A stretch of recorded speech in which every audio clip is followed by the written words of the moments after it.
ایک کام ان میں سے بندہ کر لینا ایمان کی حالت میں اور اللہ سے جنت کی امید رکھتے ہوئے اللہ اس ایک کام کے بدلے جنت عطا کر دیتا ہے.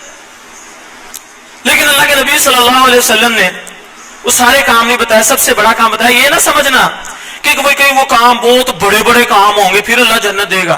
اللہ کے نبی صلی اللہ علیہ وسلم نے سمجھاتے ہوئے فرمایا ان 40 کاموں میں سے سب سے بڑا کام پتہ کیا ہے؟ تم اپنے کسی بھائی کو ایک بکری تحفے میں دے دو کہ جا بھائی اس سے اپنی ضرورت پوری کر لے. ایک بکری کتنی ویلیو ہوگی؟ 15,000 20,000 زیادہ سے زیادہ. ایک بکری کسی کو تحفے میں دے دو, اللہ رب العزت اس عمل کے ذریعے اللہ رب العزت تم سے جنت عطا کر دے گا. یہ سب سے بڑا کام ہے. باقی 39 کام اس کا مطلب اس سے چھوٹے ہیں, لیکن اللہ کے نبی صلی اللہ علیہ وسلم نے وہ بتایا نہیں. یہ شریعت کا کمال حسن ہے, کمال کی مزے کی بات ہے, کمال کا اصول ہے یہ. اللہ کے نبی صلی اللہ علیہ وسلم نے فرمایا نا جمعے والے دن ایک گھڑی ہوتی ہے, حدیث میں آتا ہے اللہ کے نبی نے انگلی کے اشارے سے بتایا, چھوٹی سی گھڑی ہوتی ہے, لیکن اس گھڑی کے اندر جو بندہ اس کو دعا میں پا لے, دنیا کی کوئی نعمت مانگی اللہ دنیا کی عطا کر دیتا ہے, آخرت کی نعمت مانگو اللہ آخرت کی نعمت عطا کر دیتا ہے. گھڑی چھوٹی سی ہے, لیکن اللہ کے نبی صلی اللہ علیہ وسلم نے اس گھڑی کو مختص نہیں کیا. ڈھونڈو علماء میں شدید اختلاف, کوئی کہتا ہے کب ہے, کوئی کہتا ہے کب ہے, کوئی کہتا ہے اثر کے بعد. مختصر یہ کہ مختص کیوں نہیں کیا؟ اس وجہ سے کہ اللہ رب العزت چاہتے میرا بندہ مجھے پکارتا رہے, اس گھڑی کی تلاش میں مجھے یاد کرتا رہے.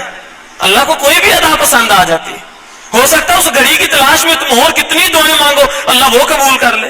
اللہ تو قادر ہے نا اس چیز پر, اس کے خزانوں میں کوئی کمی تو نہیں. اللہ کے نبی صلی اللہ علیہ وسلم نے لیلۃ القدر کی فضیلت بتائی اور اللہ رب العزت نے قرآن میں بھی بیان کیا لیلۃ القدر خیر من الف شہر. لیلۃ القدر کی رات 1000 مہینوں سے بھی بہتر ہے. برابر پھر نہیں کہا, سے بھی بہتر. مطلب ایک بندے میں جتنا جوش, جتنی لگن, جتنا اخلاص ہوگا اتنا اللہ رب العزت اجر کو اور بڑھا دے گا. ہو سکتا ہے 1000 سال تک لے جائے, اس کے خزانوں میں کوئی کمی ہے. لیکن اللہ رب العزت نے لیلۃ القدر کی رات کو بھی فکس نہیں کیا. کیا کہا؟ تاک راتوں میں تلاش کرو. کیوں؟ اللہ چاہتا ہے میرا بندہ مجھے پکارتا رہے. تو اللہ رب العزت نے رسول اللہ صلی اللہ علیہ وسلم کے ذریعے یہاں پر باقی 39 کام نہیں بتائے جن کے ذریعے اللہ جنت دے سکتا ہے. وجہ کیا ہے؟ سب سے بڑا کام بتا کر یہ بات بتا دی کہ یہ سمجھ لو, دل میں بٹھا لو کہ یہ عمل چھوٹے چھوٹے ہیں جن کے ذریعے اللہ نے جنت عطا کرنی ہے. اب کرنا کیا ہے؟ ہم کوئی بھی عمل کریں, کوئی بھی نیکی کریں, دل میں تہیہ کر لیں کہ ہو سکتا ہے یہ نیکی ان 40 کاموں میں سے ایک کام ہو, اور دل میں یہ نیت کر لیں اللہ اس عمل کے ذریعے تمہیں مجھے جنت عطا کرنی ہے, اور اللہ دینے پر قادر ہے.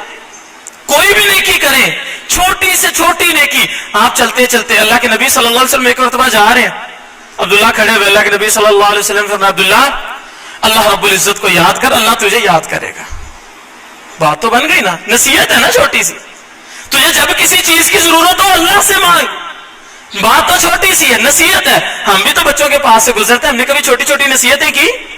کیجئے, یاد کیجئے, چھوٹی چھوٹی حدیث یاد کیجئے, قرآن کی آیات یاد کیجئے. کہیں گزرے کسی بھائی کو, جہاں موقع دیکھا نصیحت کیجئے. کیوں کیجئے؟ وَذَكِّرْ فَإِنَّ الذِّكْرَىٰ تَنفَعُ الْمُؤْمِنِينَ. اللہ کا قرآن اعلان کرتا ہے تم نصیحت کرو, نصیحت مومنوں کو فائدہ دیتی ہے. کرو نصیحت. ہو سکتا ہے جب بھی نصیحت کرو دل میں یہ تہیہ کر لو اللہ ہو سکتا ہے یہ نصیحت کرنا ان 40 کاموں میں سے ایک کام اللہ اس کے بدلے مجھے جنت عطا کر دے. ہم نماز پڑھنے کے لیے آتے ہیں نا, پاس بچے بھی بیٹھے ہوتے ہیں, بیوی بھی بیٹھی ہوتی ہے, دوست یار بیلی بھی بیٹھے ہوتے ہیں, دفتر میں ہو تو ارد گرد کولیگز بھی بیٹھے ہوتے ہیں, چپ کر کے اٹھ کے آ جاتے ہیں نماز پڑھنے. کیوں؟ ہم اس چیز کو معمولی سمجھتے, کسی کو کیا کہنا, وہ کہیں گے انہوں نے کون سا پڑھنی ہے. اور نہیں میرے بھائیو, آپ کا کام ہے نصیحت کرنا. اٹھتے وقت کو آؤ میرے بچے اٹھو اٹھو, آپ بھی نماز پڑھو, میرے ساتھ چلو نماز پڑھنے. دفتر سے اٹھنے لوگوں کولیگز کو آؤ یار نماز پڑھنے چلیں. ہو سکتا ہے آپ کی اس نصیحت کرنے کی وجہ سے کوئی بندہ اٹھ کے آپ کے ساتھ نماز کے لیے آ جائے, اللہ کو یہی ادا پسند آ جائے, اللہ آپ کے لیے جنت کا پروانہ جاری کر دے. نصیحت کرتے رہیے.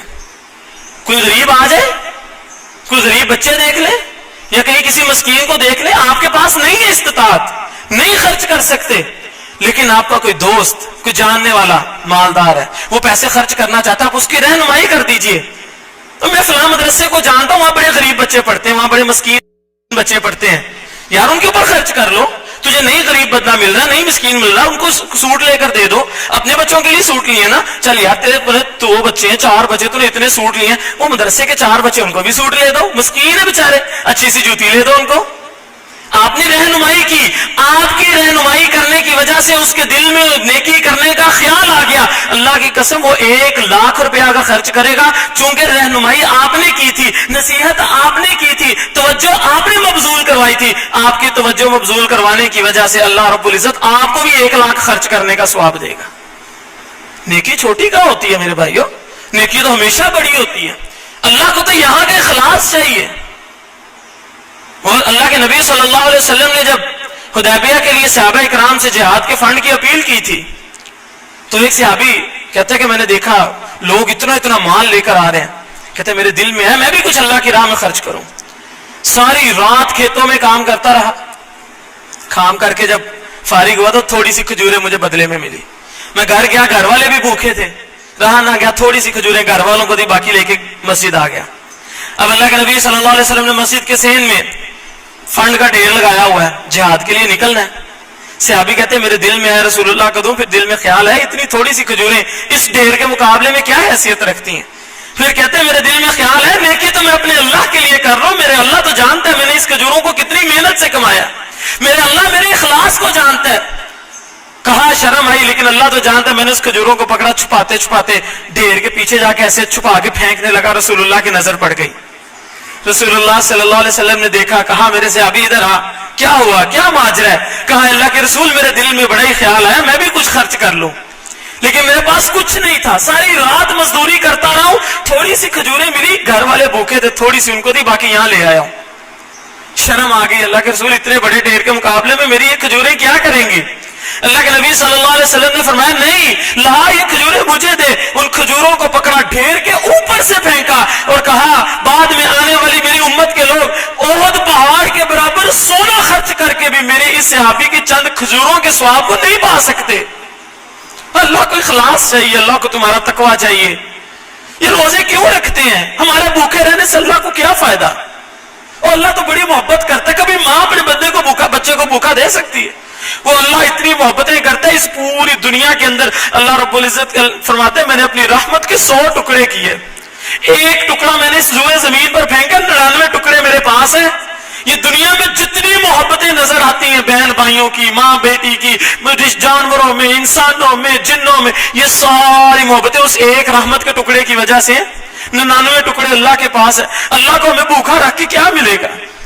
اور میرے بھائیوں وجہ کیا ہے؟ یا ایھا الذین آمنوا کتب علیکم الصیام کما کتب علی الذین من قبلکم لعلکم تتقون. اور اللہ تقویٰ پیدا کرنا چاہتا ہے, اللہ ڈر پیدا کرنا چاہتا ہے اپنا, یہ سمجھانا چاہتا ہے کہ اگر میرے ڈر سے حلال چیزیں چھوڑ سکتے ہو تو حرام بھی چھوڑ دو. اور اللہ کو تو صرف تمہارے دلوں کا تقویٰ چاہیے. جب بندہ خالی پیٹ ہوتا ہے نا, بھوکا ہوتا ہے, اس کو جا کے بھی اللہ کی طرف بڑا ہی خیال آتا ہے. کبھی عصر کے بعد سے لے کے جو مغرب کے ٹائم تک کی فیلنگ ہے نا, ہر وقت دل میں ایک لمحے کے لیے بھی کبھی احساس نہیں جاتا, پیاس ٹکا کر لگی ہوتی ہے, بھوک ٹکا کر لگی ہوتی ہے, ہر لمحے خیال آ رہا ہوتا ہے میں اس اللہ کی ذات کے لیے بھوکا ہوں. اور یہی اللہ کو بڑا پسند ہے, میرا بندہ مجھے یاد کر رہا ہے, میرا بندہ. جب کوئی بندہ نیکی کرتا ہے اللہ رب العزت فرشتوں کے سامنے مسکراتے ہیں, یہ دیکھیں میرا بندہ نیکی کر رہا ہے. میرے بھائی اللہ کو تقویٰ چاہیے. تو کہنے کا مقصد یہ, کوئی بھی نیکی کریں اور سمجھی ہو سکتا ہے یہ ان 40 نیکیوں میں سے ایک نیکی ہو, اس نیکی کے بدلے اللہ مجھے جنت عطا کر دے. آپ کبھی کسی عالم کے ساتھ ملاقات کے لیے چلے جائیں, کیوں جا رہے ہو؟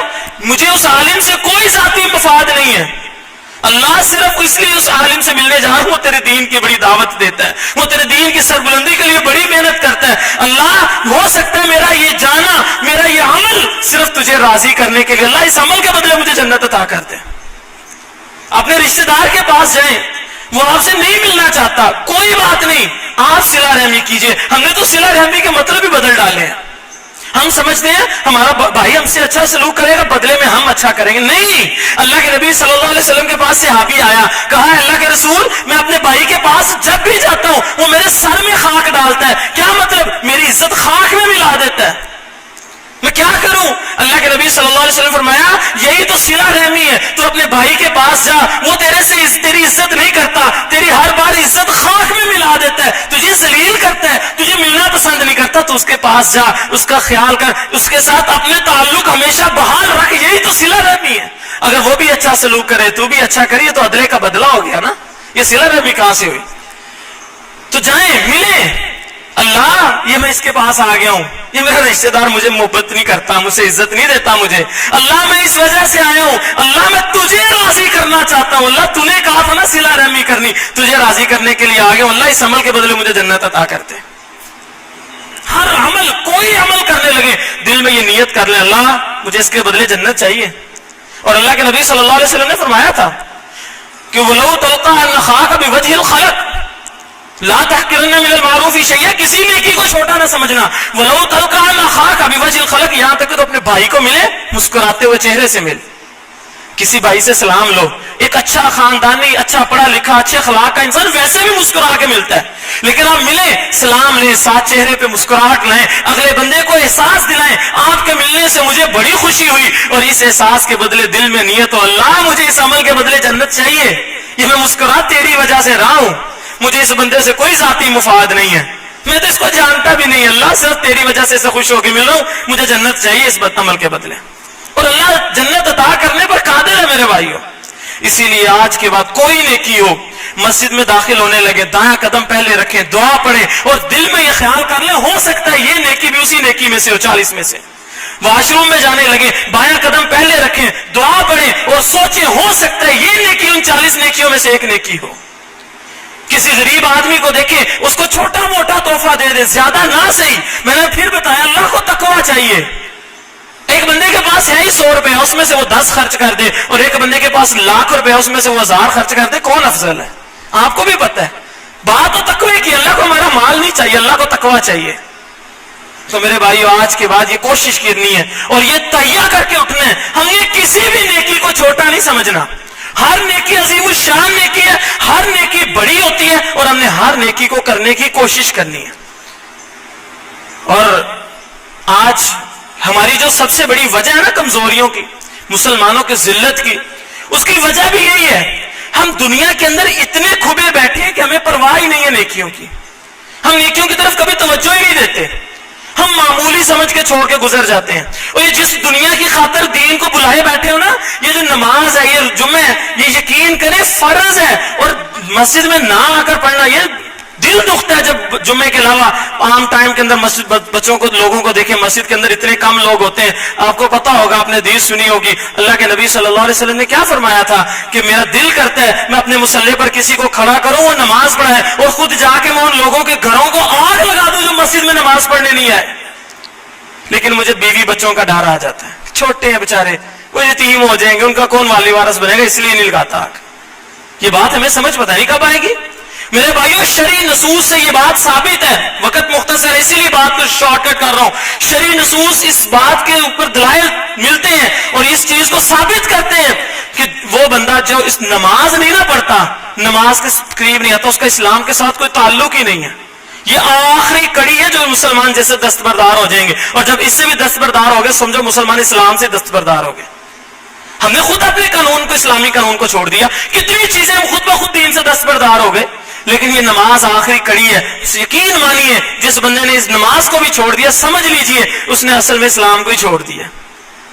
اس لیے کوشش کیجئے, نمازوں کا خیال رکھیے, اور اس دنیا کے پیچھے لگ کے, جس کے پیچھے آپ لگ کے دین کو بلائے بیٹھے نا, اس دنیا کی اوقات پتہ کیا ہے, اس دنیا کی حیثیت کیا ہے. صحیح مسلم کے اندر حدیث ہے, اللہ کے نبی صلی اللہ علیہ وسلم ایک مرتبہ جا رہے تھے, ایک بکری کا نا مرا ہوا بچہ نظر آیا, اس کا کان بھی کٹا ہوا تھا. اس کو اٹھایا, اٹھا کر کہا صحابہ کرام سے, تم میں سے کوئی بندہ ہے جو اس کو مجھ سے 1 درہم کے بدلے خرید لے؟ 1 درہم کے بدلے اس بکری کے مرے ہوئے بچے کو وہ خریدے گا؟ صحابہ کرام رضوان اللہ مجمعین کہنے لگے, اللہ کے رسول صلی اللہ علیہ وسلم یہ تو مرا ہوا ہے, اس کو کون خریدنا پسند کرے گا؟ اللہ کے نبی صلی اللہ علیہ وسلم نے فرمایا, اچھا اتحبون انہ لکم, تمہیں سے کوئی پسند کرتا ہے یہ تمہیں فری میں مل جائے, فری میں لے لو یہ مرا ہوا بچہ. صحابہ کرام کہنے لگے, اللہ کے رسول صلی اللہ علیہ وسلم یہ بچہ مرا ہوا ہے, اگر یہ صحیح بھی ہوتا نا تو اس کا کان کٹا ہوا ہے, عیب والا جانور ہے, اس کو کوئی بندہ خوشی سے خریدنا پسند نہ کرتا, یہ تو پھر مرا ہوا ہے. اللہ کے نبی صلی اللہ علیہ وسلم نے فرمایا, فواللہ للدنیا احوان من هذا, اللہ کی قسم کھا کے کہتا ہوں, حالانکہ صادق المصدوق تو ویسے سچی ذات, کہا میں اللہ کی قسم کھا کر اس بات کا اعلان کرتا ہوں، اللہ کے نزدیک اس دنیا کی حیثیت اس بکری کے مرے ہوئے بچے سے بھی کم ہے۔ اس دنیا کے پیچھے ہم بھاگے پھر رہے ہیں، اس دنیا کی اوقات ہم کیا سمجھتے ہیں کہ جس کے پاس مال و دولت آ گیا وہ بڑا اللہ کا مقرب بندہ ہے؟ اور نہیں میرے بھائیوں، اللہ کے نبی صلی اللہ علیہ وسلم نے فرمایا ما سقى الكافر من شربت ماء، اگر اللہ رب العزت کے ہاں اس دنیا کی حیثیت ایک مچھر کے پر کے برابر بھی ہوتی، ما سقى الكافر من شربت ماء، اللہ کسی کافر کو ایک گھونٹ پانی نہ پلاتا۔ معلوم ہوا کسی کے پاس دولت کا آ جانا یا آج امریکہ کا سپر پاور بن جانا یا کسی کا امیر ہو جائے اس چیز کی نشانی نہیں ہے کہ اللہ اس سے محبت کرتا ہے۔ جب اللہ کسی سے محبت کر لے اللہ اس کو دین کے لیے استعمال کرتا ہے، اللہ اس کو دین کے اوپر چلا دیتا ہے، اللہ اس کو دین پر عمل کرنے والا بنا دیتا ہے۔ یہ اللہ کی محبت کی نشانی۔ جب تم کسی کو دیکھو اس کا اٹھنا بیٹھنا اسلام کے مطابق ہے، قرآن و حدیث کے مطابق ہے، سمجھ لو اللہ اس سے محبت کرتا ہے۔ اور اگر کسی بندے کی زندگی اس قرآن و حدیث کے مطابق نہیں، جتنا مرضی امیر ہے، جتنا بڑا مرضی چودھری ہے، قسم سے اس کی کوئی ویلیو نہیں ہے، کوئی اوقات نہیں، بلکہ شرعی نصوص اس بات کی طرف آتے ہیں، وہ کہتے ہیں کہ وہ بندہ چلتا پھرتا مردہ لاش ہے، چلتا پھرتا زندہ لاش پھر رہی ہے، پتہ ہی نہیں دین کی، پرواہ ہی نہیں۔ تو میرے بھائیوں یہ بات سمجھ لیجئے کہ جس دنیا کی ہم حیثیت کو بڑا اچھا سمجھتے ہیں نا، اللہ کا قرآن اعلان کرتا ہے بل تؤثرون الحیات الدنیا، تمہاری کمزوری کی وجہ یہ ہے تم دنیا کی زندگی کو ترجیح دیتے ہو، والآخرۃ خیر وابقیٰ، تمہاری آخرت بہت بہتر ہے، آخرت دنیا سے کہیں بہتر ہے۔ اور یہ بات صرف قرآن میں نہیں، صحف ابراہیم و موسیٰ پچھلے صحیفوں میں بھی یہ بات لکھی ہوئی تھی۔ میرے بھائیو آج ہماری کمزوری کی ناکامی کی سب سے بڑی وجہ یہ ہے ہم دنیا کے خاطر اس قدر لالچی ہو چکے ہیں۔ بچہ ہے نا بچہ، تو اس کو دنیا کی تعلیم سے فرصت نہیں ملتی، قرآن و حدیث پڑھنے کا ٹائم نہیں، سارا بچپنا اسی چکر میں گزر جاتا ہے۔ جب جوانی آ جاتی ہے تو دنیا کمانے سے فرصت نہیں ملتی، قرآن و حدیث کا پھر نہیں پتا، علماء حق کی پہچان نہیں، قرآن و حدیث کی طرف ہم رجوع کرتے نہیں، ساری زندگی ایسے گزار دیتے ہیں۔ کیسے، کیا، کس طرح کی زندگی گزار رہے ہیں؟ میرے بھائیو یہ رمضان کا مہینہ محاسبے کا مہینہ ہے، اور اللہ رب العزت دعائیں قبول کرنے پر بڑا ہی قادر ہے۔